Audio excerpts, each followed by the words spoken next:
When you look back on those two tours in Vietnam, what seems the most meaningful to you?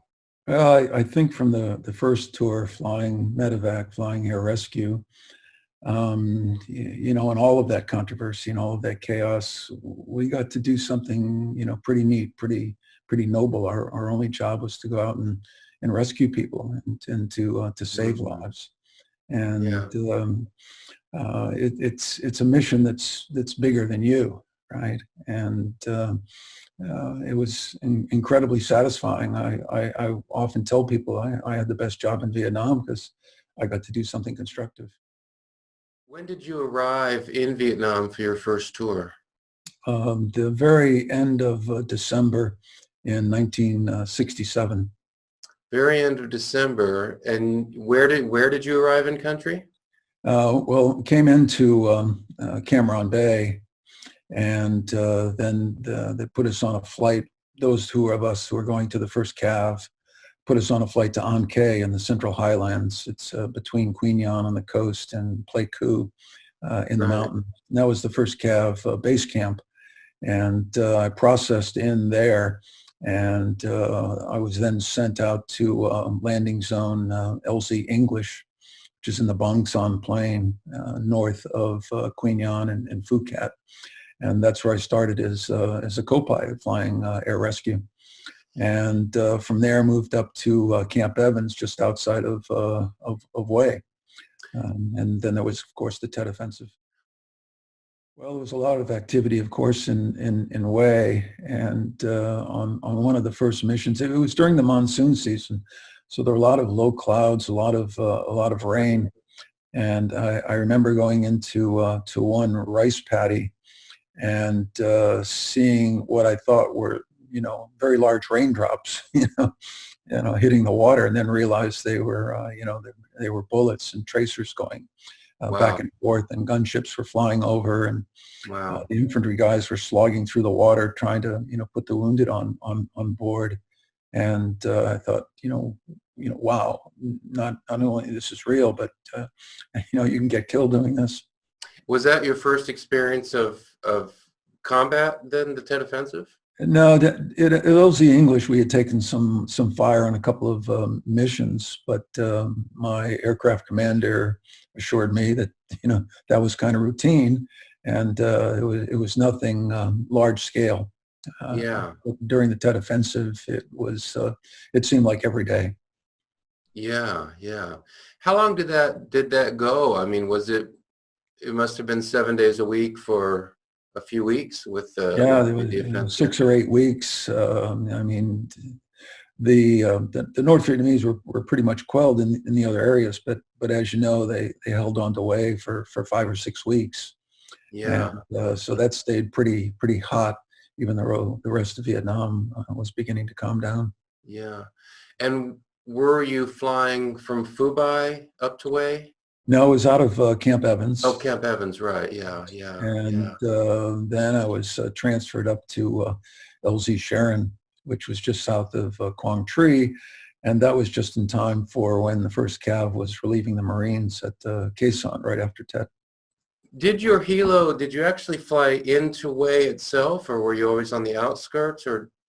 On the outskirts, except there was one mission into the Arvin compound, which was a small strip in the northeast corner of Hue. We went in there one time to pick up wounded, but most of the missions were on the west and north side of the Citadel, the walled area. Yeah. How many missions on average would you run in a day or a week? Boy, it was difficult. One of my regrets was not keeping my own personal logbook. Mm, On the yeah. missions, they just sort of blended together.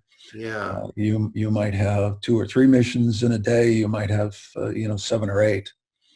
Yeah. When we were at LZ Sharon, there were 2 crews, and we would rotate 24 hours on, 24 hours off. But even the 24 hours off wasn't off because there was a primary crew, and they took every mission that came in. And the only time the secondary mission or standby crew flew is if the primary crew was already dispatched. So even though you were on standby or secondary, you could count on, maybe a mission or two each day. So that's the way we rotated. Wow. And no breaks for that entire time, I'm assuming. Not really. Yeah. I mean, in between missions, you got to rest or read or write letters or, Yeah. service the aircraft. So it wasn't constant. There was enough downtime to where you could collect your thoughts and, be physically, ready. But Yeah. then when the mission came in, we'd launch within 2 to 3 minutes, and you never knew what you were going to encounter. When I was wounded, one of the times in Vietnam, I was in the hospital in Japan, and they asked me, I was going to be sent back to Vietnam, but they said, would you like to, be reassigned when you go back to the States? It was time to go back to, to Vietnam. I did not want to fly air rescue again. The statistics have come out recently. You had the air rescue crews in Vietnam had 3 times the casualty rate of a normal helicopter unit. And Sure. essentially you had a 1 in 3 chance of being wounded or killed. Yeah. And by then I was married. I'd married an Army nurse, actually, and we had a baby. And so I had the option to take a transition, and I opted for Cobras, gunships. The other irony was it was actually safer to go out and look for trouble and shoot people than it was to try and rescue folks, because you're armed with all the rockets and I saw people dying in the same place they had 3 years prior. Clearly we were winding down and getting ready to leave, and nobody wanted to be the last idiot to die in Vietnam. So it actually felt safer to go out and do something offensive and maybe hasten our withdrawal. This was in 1971. Yes. Yeah, when you went back. So I have a few questions that came to my mind. One is, so on your first tour, you're flying Medevacs. Your second tour, you're flying Cobras, Gunship, right? Yes. This may sound like a dumb question, but I mean, obviously, there's a very different missions, and I'm just wondering what the difference is psychologically when you get into the helicopter and you're piloting a Medevac flight. You get into a helicopter and you're piloting a Cobra. What's the psychological difference? Well, in flying Medevac, it was far more dangerous, but what kept us going was there's some poor kid on the ground that's hoping that someone's coming. Yeah. How can you let them down? You have to try, even though the enemy that wounded them are still out there and will probably be shooting at you. Yeah. And that's what I said earlier, where the mission is bigger than you. It helps you control the fear. There's always fear, but you just think of the person on the ground. What are they hoping that you'll do? And so that's what kept us going. Flying the Cobra was like, now I'm out in the street for a gunfight, but I got more guns than they do. And so I felt a lot more, confident about, coming back, even though we knew we were going to exchange fire. I guess, in the Old West, if you're the sheriff in a town with no guns and you hope to persuade people to abide the law, when the bad guys come to town, you want to have a 6-gun strapped on. Yeah, I hear that. You, if I have it correct, you earned 3 Purple Hearts. Yes. And I'm assuming all 3 in Vietnam. Yes. Can we walk through those 3, chronologically? Sure. The first one was in April 1968, and it was actually on the first day that I was an aircraft commander, promoted to the left seat. We went into a rice paddy. We were flying in low level, and it was kind of horseshoe shaped with a little river on the low side. and trees surrounding the other three sides. And as we were getting closer, normally the people on the ground would have what we called a ground guide. There'd be smoke so that you could tell which way the wind was blowing, but you'd see a ground guide guiding you in. And Yeah. I couldn't spot one. And they assured me that the ground guide was there. And as we crossed this little river, I noticed that the ground guide was lying on his back with just his fingertips up, guiding us. And I thought, well, that's not a good sign if he won't stand up. Yeah. And about then, the tracers started coming out of the tree lines, and they told us to make a go-around. Of course, you're in a very vulnerable position. Yeah. And power-wise. So I started pulling in the power and making a turn to the right. But that meant we flew over one of the three tree lines. And I could actually see guys running around in the trees, not our guys, but the bad guys, shooting at us. And next thing you know, a bullet came up through the chin bubble in the bottom. I felt my foot jump. Wow. I dismissed it at first. You sort of have tunnel vision, but I looked down and there was a hole in my boot. And the bullet had come up through the chin bubble, the pedal, through my foot, and actually hit the microphone of my co-pilot in the right seat and gave him a bloody lip.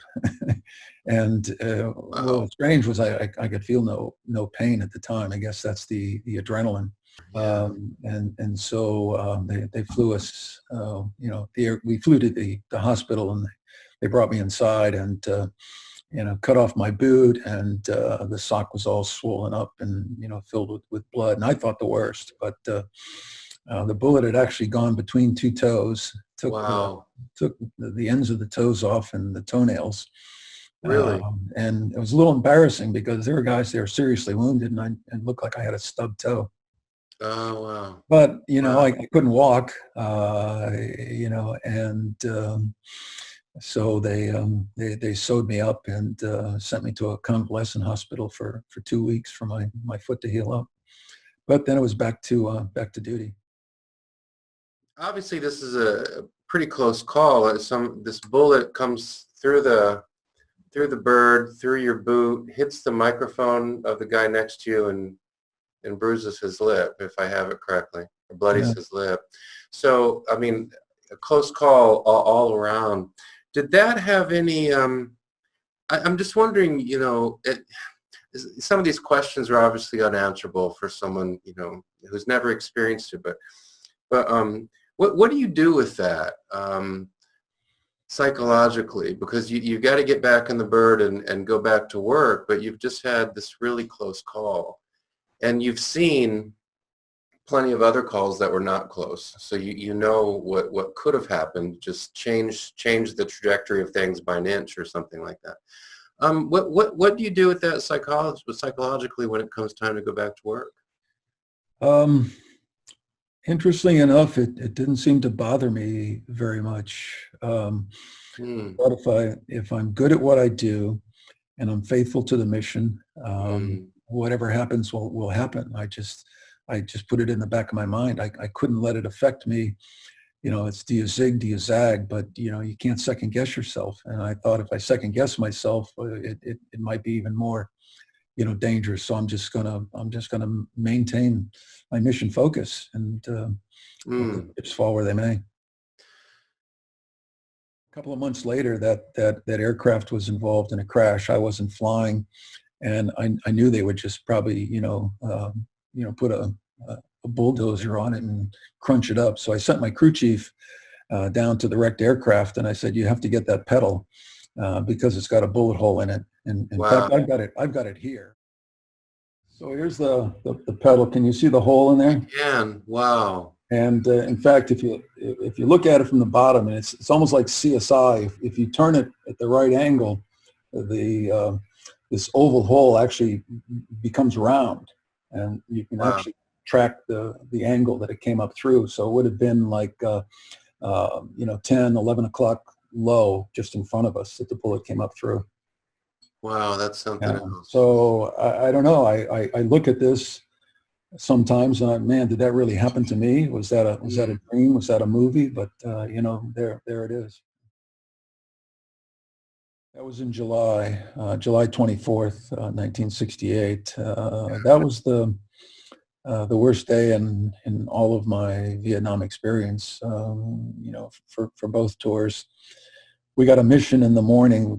We were at Camp Evans at the time, and a mission came in. It was a hoist mission in the mountains to the west of Camp Evans, just before you get to the Oshaw Valley.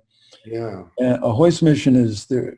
There's no place to land. It's jungle mountains, and you find where the friendlies are, and you have to lower a steel cable down through the trees to hoist up the wounded. So you're very, very vulnerable, not just because you're at a hover, but you may have some wounded people, halfway up the cable. There's not much you can do if you come under fire. Wow.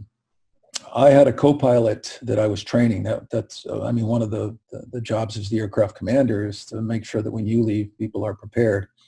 So he was fairly new, and based upon the enemy situation, we were coming in downwind. I mean, airplanes and helicopters like to fly into the wind, gives them more lift, but we had to fly downwind. And I told him that where you see the smoke coming out of the trees because of the wind, they're not directly underneath that. They're going to be in front of that smoke. So be very careful to terminate short. Yeah. I knew his approach was too hot, that he would overfly even the smoke. If an aircraft commander, every time they sense or see something that might be dangerous, they take the controls, it may never fully, dawn on the co-pilot that they've messed up. But if you let it go too far, it could kill both of you. So there's that careful balance.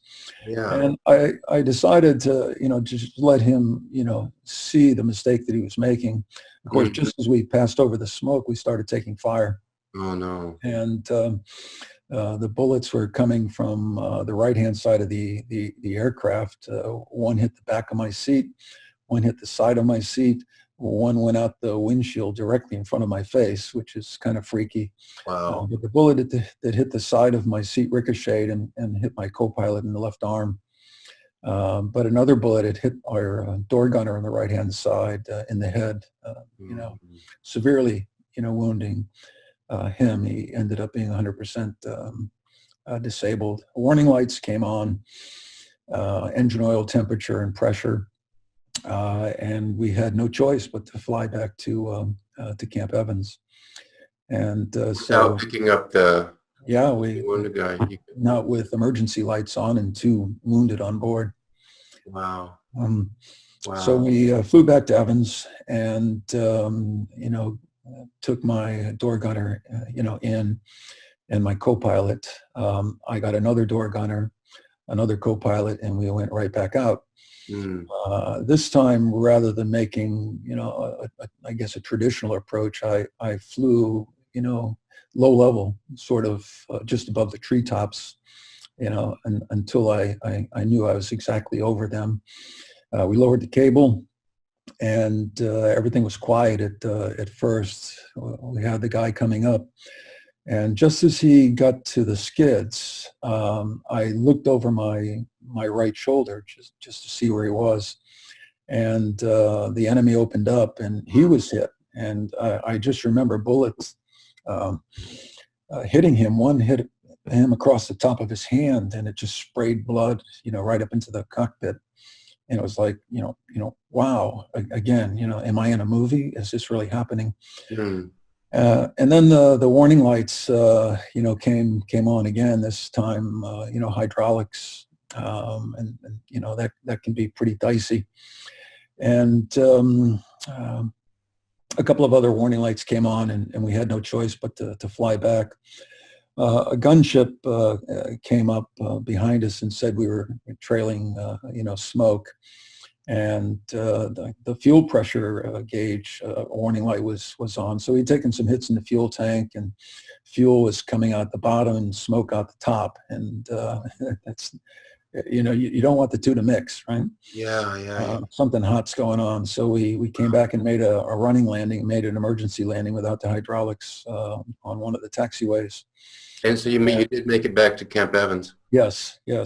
And the brigade commander at that point had put a moratorium on additional attempts. He said that the ground unit was either going to have to move to a safer location, or they were going to have to get a ground unit to them to relieve and reinforce them.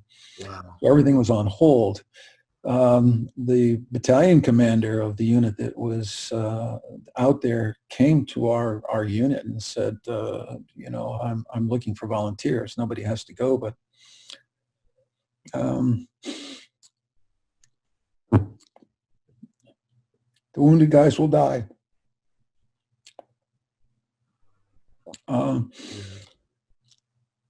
Our commanding officer was there and said, "You don't have to go." And I said, "But it only makes sense for me to go because I know exactly what the tree, looks like.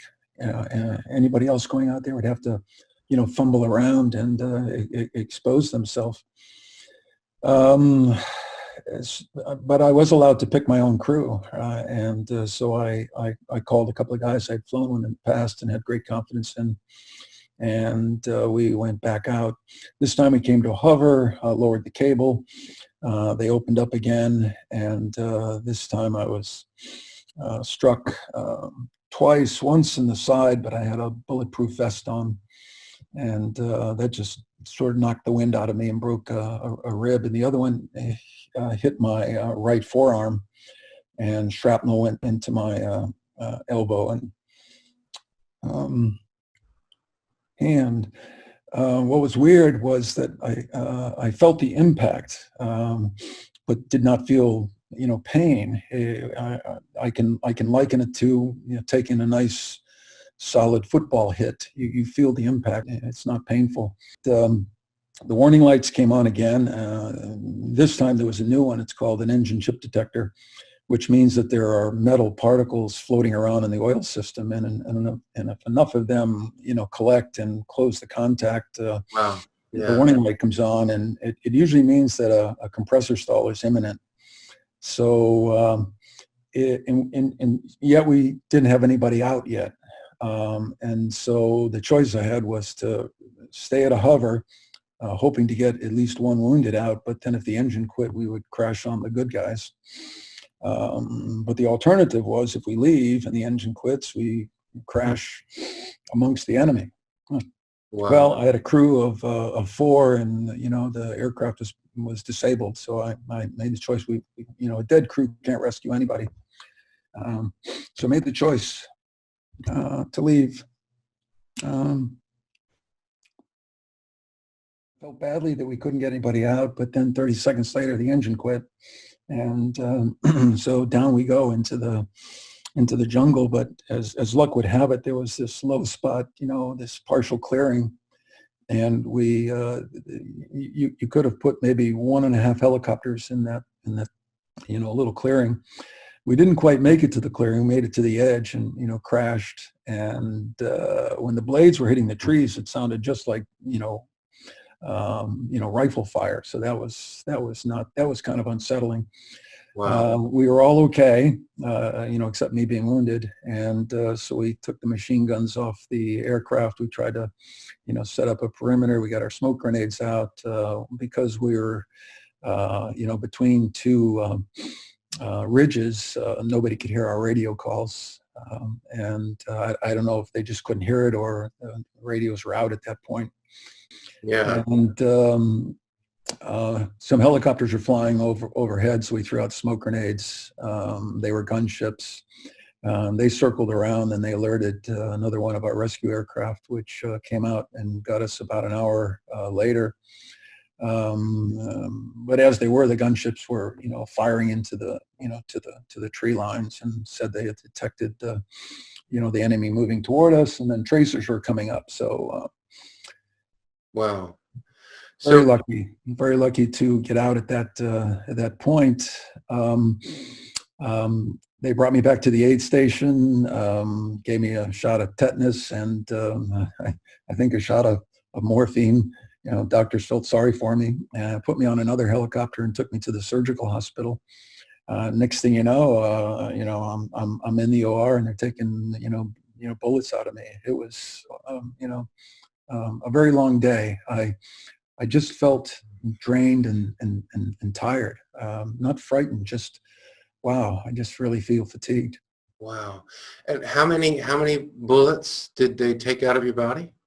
Well, just the one bullet, but One bullet. when the bullet came through the instrument panel, shrapnel from the instrument panel, pieces of aluminum went into my hand and into my elbow. So I had a broken arm and some shrapnel in my elbow, and the shrapnel went through the top of my hand, broke a bone there too.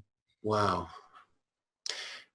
Now, on the second attempt, there was the one wounded guy you had right up to the skids. Yes. But he did make it out. You were able to get Yes. him out. We got him out. Did he make it? Yes. Yeah. He made it. So you got the one out. Now, is this the incident then that leads to you going to the hospital in Japan? Yes. Okay. How long were you there? I was there for a month, and then they gave me a week of convalescent leave. They put me in the bachelor officers' quarters at Camp Zama, which is the Army's hospital, and I just had a week to do a little sightseeing and eat at the officers' club before flying back to Vietnam.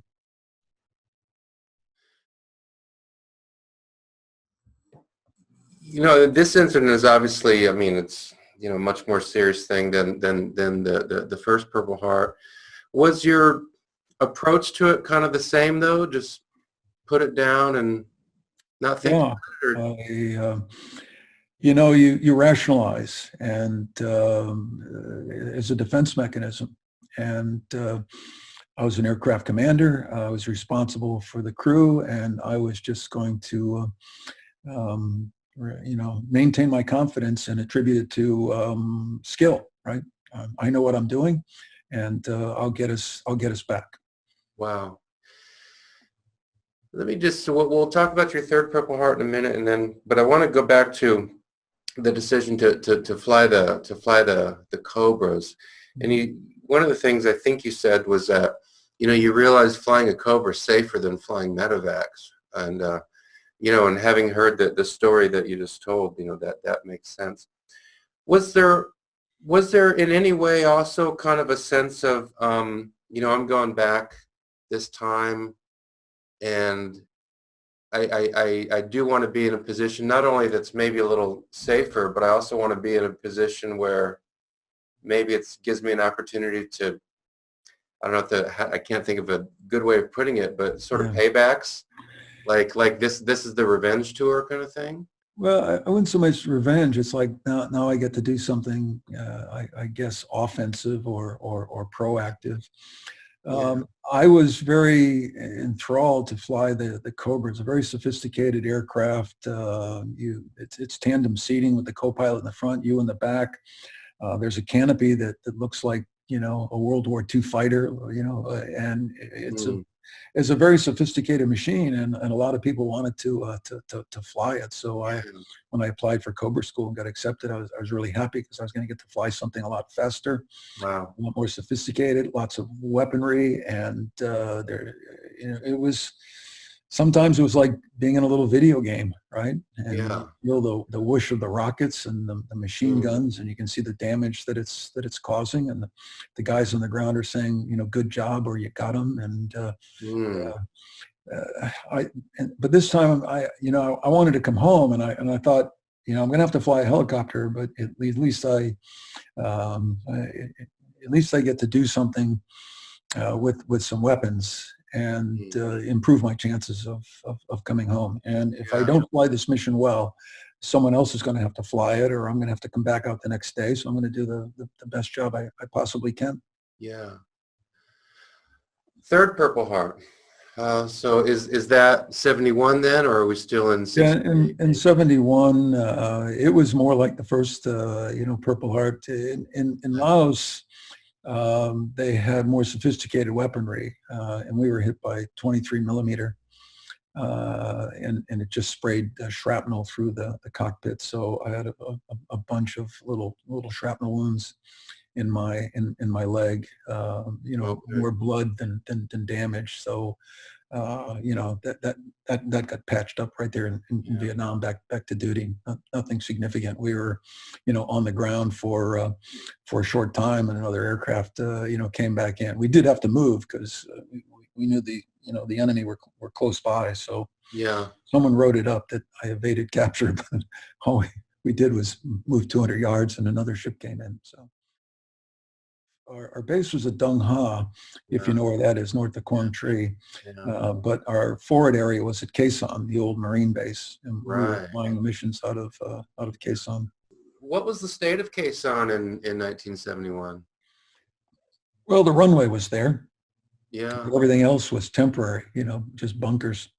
Yeah. No real permanent buildings except for the a control tower and radar facility, and a medical bunker for triage. Everything else was sandbags and tents. It was just this temporary operation. Wow. Also in I Corps, and so in '68 you were in I Corps, that northern part of South Vietnam. Same thing in '71. Then you're in Dong Ha, Khe Sanh. Yeah. So basically that I Corps again. Well, our base, when we were sent for the Lam Son 719, the Laotian operation, our base was actually in a town called Tuy Hoa, which was just south of Quy Nhon. It was an old U.S. Air Force base that we had taken over. Yeah. So when we came back from the Laotian invasion, most of our missions were up in the Pleiku, Ban Me Tuot area. We would fly up there with an aircraft and spend the day waiting for gunship missions. Veterans who served two tours, 66, 68, or in your case, 68, 71, they often say that that they felt like in some ways they were in two different wars. For lack of a way of putting it, sort of the vibe of things was very different, say between 67 and 70. Is that the case with you? I mean, did things just feel very different in 68 and 71? It did. In 68, despite what the media was reporting, we were winning. I mean, the Tet Offensive was shocking to people back in the States, but the Vietnamese had committed some 80,000 troops, and at least half of them were killed in the effort. I think in the entire Tet Offensive, that 6 to 8 week period, there were only 1,200 American deaths. Yeah. By any tactical measure, it was a disaster for them, and even their own reports later after the war admitted that. Sure. But perception is reality. If a couple of guys breach the embassy grounds, and it looks like we're surprised, it looks like a failure. I mean, morale was high in 68. We were doing a good job, and the first Cav was one of the better units, and 15th Med, we were proud of what we did. In 1971, the troop strength was less than half that it was in 1968, and everything seemed to be, I don't want to call it rear guard, but everything was reacting or responding as opposed to proactive operations. And you were supposed to get permission before you could, fire on things. Yeah. And there was a bureaucracy involved in that. So oftentimes we would just claim that we were fired upon first, and shoot anyway. And I mean, that's what people did. I'm not going to wait for some bureaucrat in a air-conditioned room tell me whether or not I should engage. Give you permission. Yeah. Did you? The racial problems and the drug problems were a lot more pronounced also. In 71, giving you just this sense of, why are we still here? We, either win it or go home. But this in between is frustrating. Did you have any confidence? I don't know if you ever even bothered thinking about this, but did you have any confidence that the forces, the South Vietnamese forces, would be able to stand on their own when the U.S. did eventually pull out? Not really. I mean, they had some good units. Some of the Ranger outfits were good. I mean, one story I heard was that if a South Vietnamese unit did really well in the field, the President Tu, would bring them back to Saigon because, they'd be better able to prevent a coup. So sometimes the better troops were the ones back at guarding the palace as opposed to fighting. A lot of corruption, in the ranks with the colonels and the Vietnamese generals out in the field with supplies, ghost, pay records, if you will, right up until the end. I mean, there are cases of them, trying to steal things, even though everything was coming down around them. This was just our generation's turn. And here we were to defend this fledgling, country, and South Vietnam. hopefully usher in some democracy, give them a fighting chance, if you will, or at least buy them enough time so that they could, evolve. Yeah. I'll always believe that it was, very noble, and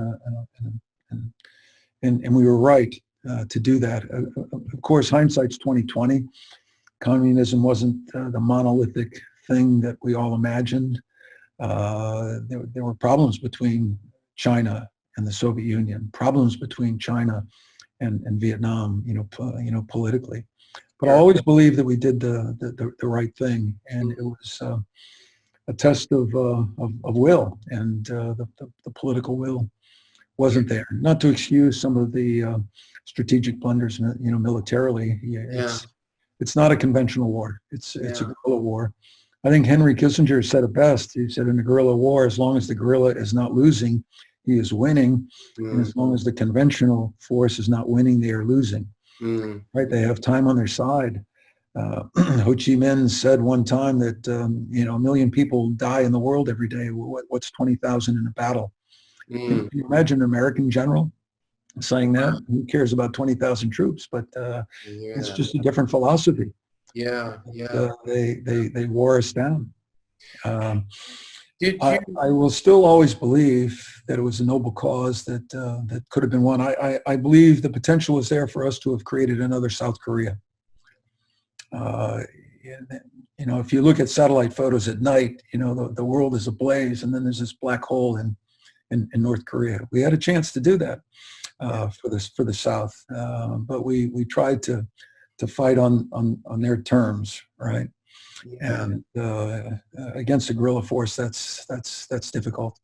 I look back on it now and still believe that it was a noble cause. But if you're not going to go and be serious about winning, then just don't go.